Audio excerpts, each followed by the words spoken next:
Today's morning devotional. A restorer. Thou shalt be called, the repairer of the breach, the restorer of paths to dwell in. Isaiah chapter 58 verse 12. The Son of God came to the world as a restorer.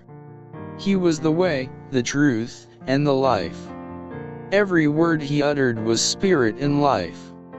He spoke with authority, conscious of his power to bless humanity, and deliver the captives bound by Satan, conscious also that by his presence he could bring to the world fullness of joy.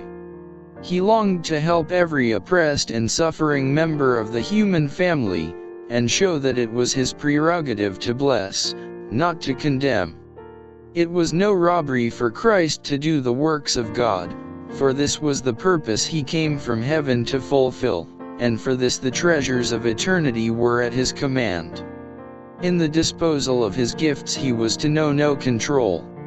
He passed by the self-exalted, the honored, and the rich, and mingled with the poor and oppressed, bringing into their lives a brightness, a hope, and an aspiration they had never before known. He pronounced a blessing on all who should suffer for his sake, declaring, "Blessed are ye, when men shall revile you, and persecute you, and shall say all manner of evil against you falsely, for my sake." Christ distinctly appropriated to himself the right to authority and allegiance. "Ye call me Master and Lord," he said, "and ye say well, for so I am. One is your Master, even Christ." Thus he maintained the dignity that belonged to his name, and the authority and power he possessed in heaven. There were occasions when he spoke with the dignity of his own true greatness. "He that hath ears to hear," he said, "let him hear." In these words he was only repeating the command of God, when from his excellent glory the Infinite One had declared, "This is my beloved Son, in whom I am well pleased, hear ye him."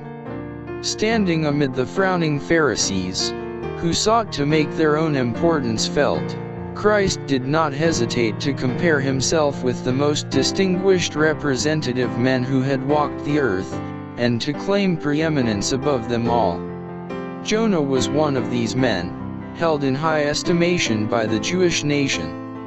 As Christ recalled to the minds of his hearers Jonah's message, and his instrumentality in saving that people, he said, "The men of Nineveh shall rise in judgment with this generation, and shall condemn it, because they repented at the preaching of Jonas, and, behold, a greater than Jonas is here."